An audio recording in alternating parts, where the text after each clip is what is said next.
Hello and welcome to the rolling hills of Judea, just east of the famous East Jerusalem and what some like to call the West Bank. I have settled here, which makes me a West Bank settler in the flesh, and it is a title which I'm very proud of. Today, I'd like to talk a little bit about the hearing that was held this past week. Just checking my dates. This past week on the demolition of the home of the terrorist who killed Lek. Hashem Yikom Damo, may Hashem avenge his blood. The Supreme Court, first of all, cases in Israel do not go through the normal court system that they do in other countries. You can take a case directly to the Supreme Court, and I'm not exactly sure. I haven't looked into this. Is that whether one Supreme Court ruling is final even, because they can sit in different configurations of numbers of judges. So I believe that even if you lose at a certain level, that you could appeal to a higher to a court with to the same court but with more justices.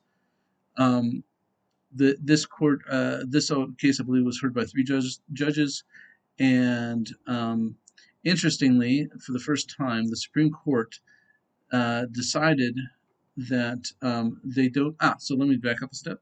Let me first discuss. So the army has said yes, we'd like to destroy his house. One of the things you have to know is that there are four types of Arabs that live in Israel, in the land of Israel, including the West Bank. The first, I guess we can talk about this and talk about the West Bank, are citizens of the Palestinian Authority, which means they are not citizens of Israel. However, they do have like a residency permit to live where they do, and they can often get work permits to enter what's called Israel proper. Um, the second kind, but they are technically citizens of the Palestinian Authority um, uh, in under Mahmoud Abbas. However, in Gaza, they're, they're technically under Mahmoud Abbas, but it's really run by Hamas. Um, it's the same deal, and they also can get work permits. There was a fire sale on them a few weeks ago, and you had like stampedes of people trying to get work permits to enter Israel. I don't get it. We disengaged, but we're going to keep engaging. That is part of the craziness that goes on here. The second type actually is people who are not citizens of Israel or the Palestinian Authority. A couple weeks ago, there was the graciousness of this current coalition decided to give family reunification to I think it was 3,000 Arabs, meaning these citizens of the Palestinian Authority had married foreigners, usually from other Arab countries, and brought them into the Palestinian Authority.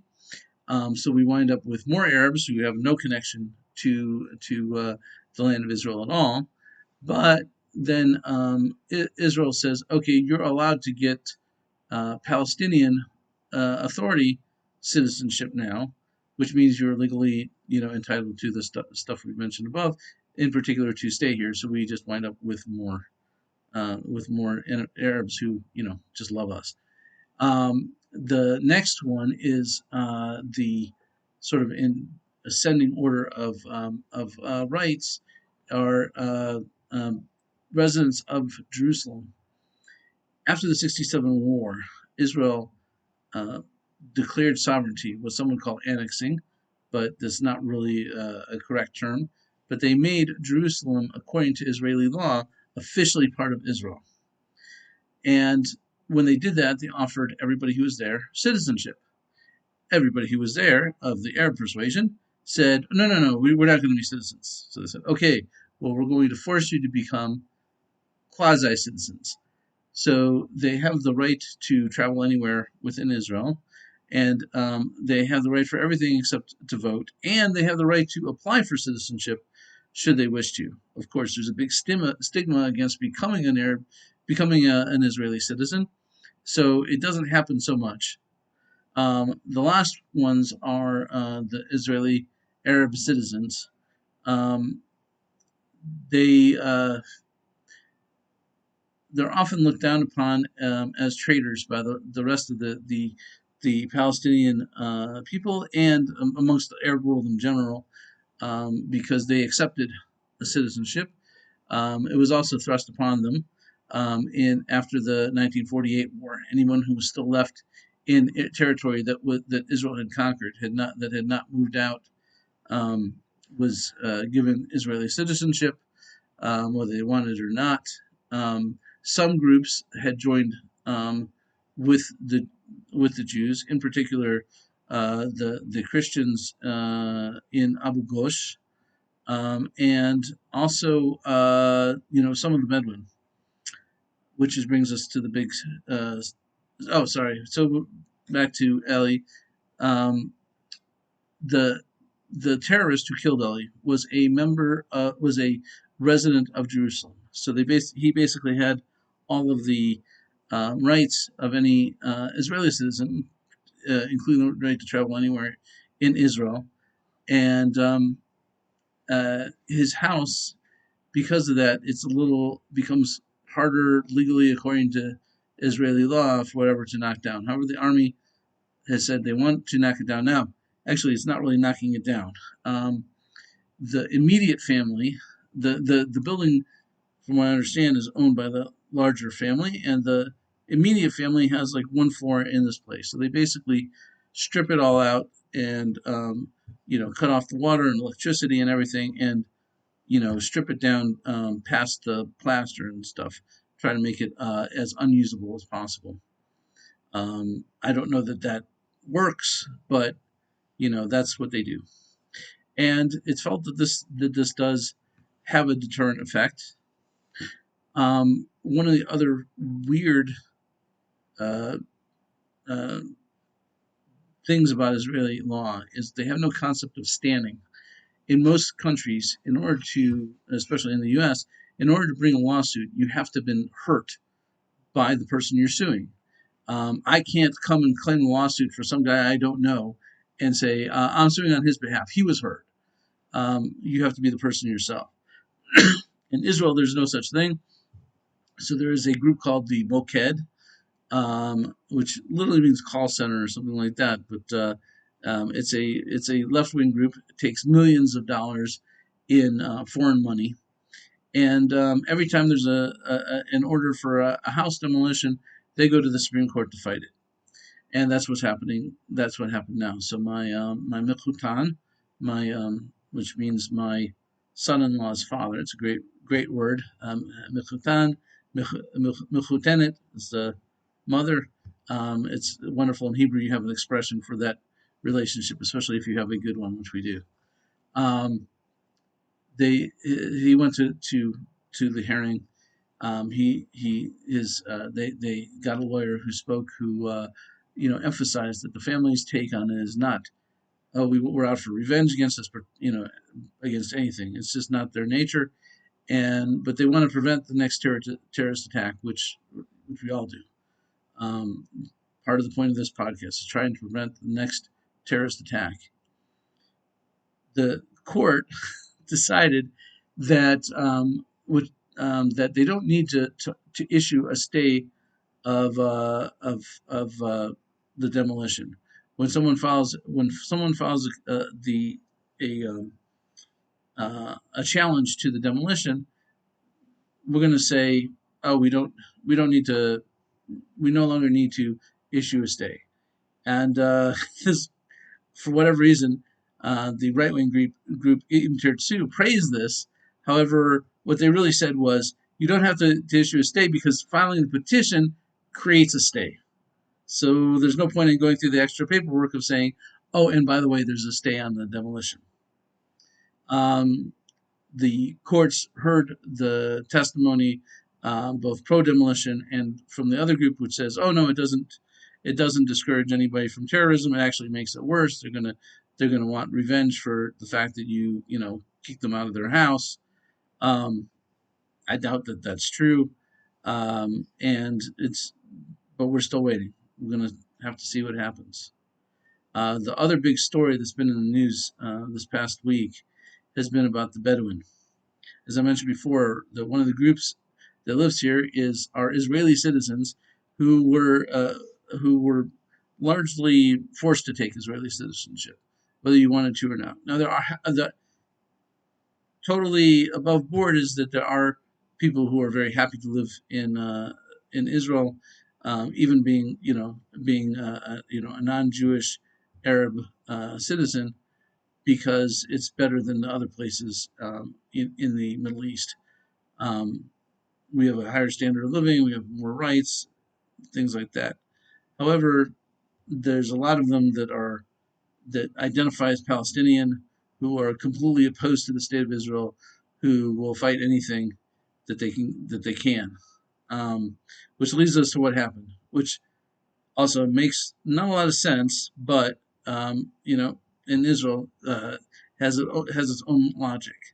So the KKL, Karen Kayemet L'Israel, also known as the Jewish National, excuse me, the Jewish National Fund, the famous tree planting people, went out to plant trees. Um, it doesn't make a lot of sense because right now is the time of Shemitah, Shmitta. You can Google what that means. But every seventh year, we let the land rest, and we don't plant trees and other plants as part of that. So it didn't make a lot of sense that the JNF was planting trees right now. But whatever the logic was, they were planting trees, and they're planting trees on state land. When you hear Arabs and European groups and whatever talk about stealing Arab land, what they mean is, I have this land over here that maybe I've used for a long time. I don't own it, but I used it. If you grew up where you had an empty lot at the end of the street and you used to play baseball there. So according to these groups, well, you can claim ownership over the lot because you used it to play baseball and nobody can build any house there. Totally makes sense to me. The the Karen Kayemet L'Israel is charged with managing the state land, in particular with the tree planting, and had every right to plant trees there. Um, the Bedouin said, no, no, no, this is Bedouin land. In fact, in many articles, it has shown up as Bedouin land. Um, the thing is that Bedouins are supposed to be nomads, which literally means you don't own land. How you claim, oh yeah, this is our land. Now, the Israeli authorities for decades, I remember this in 1991 when I came on my first trip here, they took us to a place and they showed us and they said, we built this city for Bedouin. They don't want to live in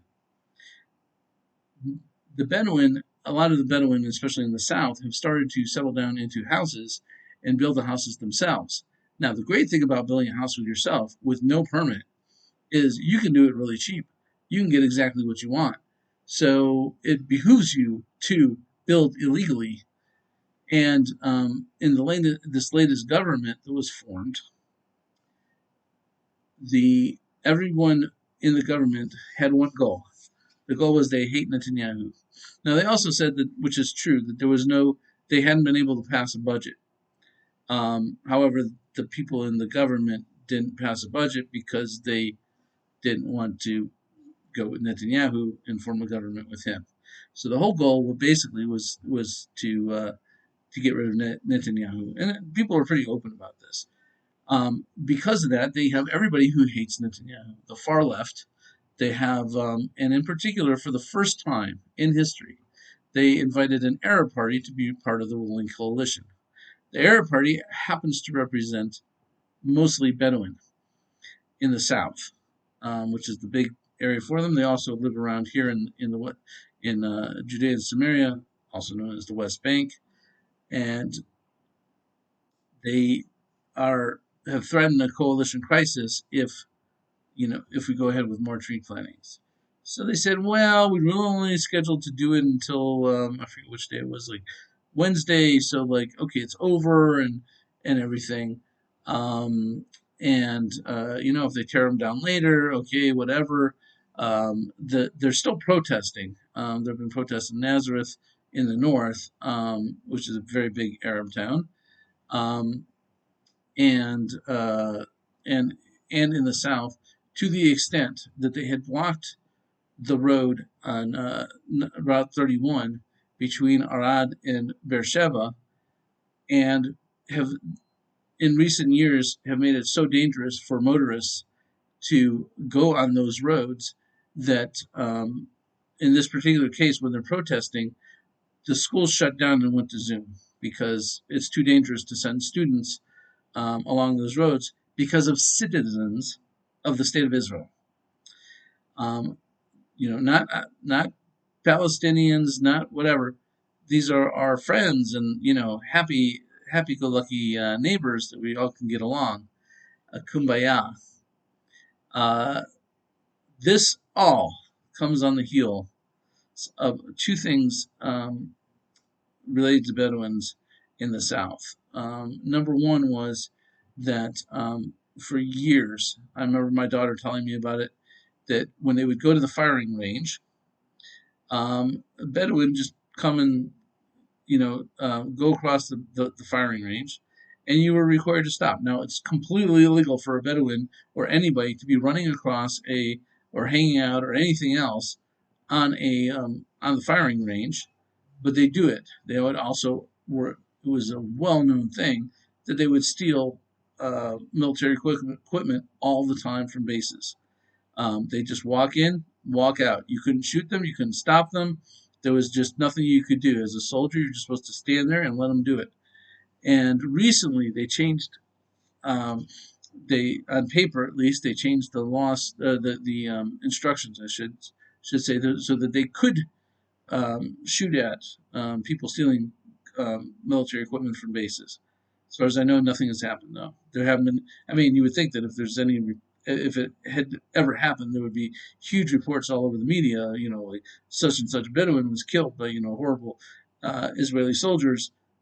While stealing military equipment, but leave that aside. Um, and as far as I know, nothing has happened with that. So that was the first um, big change that had happened. And then, secondly, and very recently, they passed what they were calling the electricity law.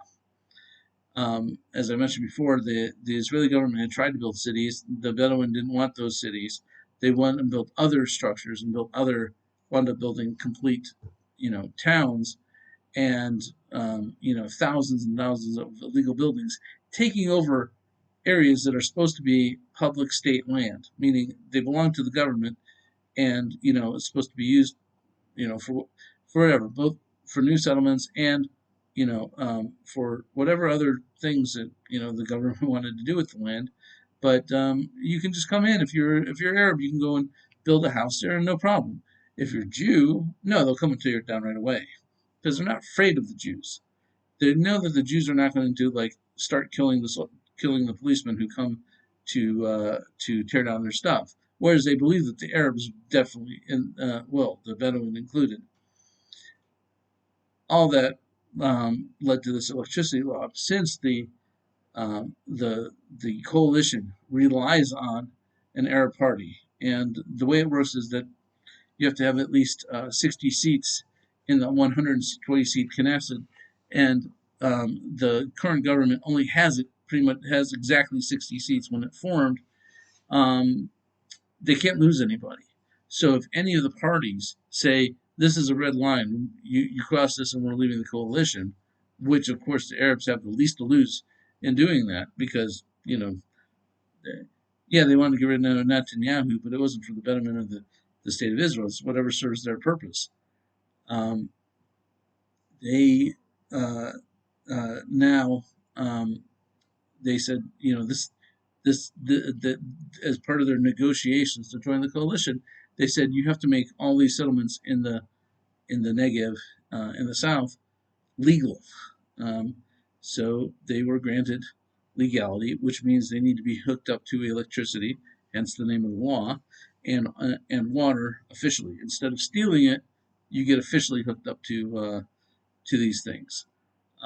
That's another piece of it. That they would just steal the water and steal the electricity and dump the sewage wherever they wanted, which of course causes huge ecological problems, but hey, not my country. I think is basically the thought. Um, the name of the party, if you want to go look it up, is RAM, Ra'am. That's the party. There's another Arab party. They're also called the United List, and there's another party called the Joint List. A little confusing. Um, the one is in the coalition, and the Joint List is outside of the coalition. All right, that's it for today. I hope this shed some light on what's going on here in Israel. Shalom.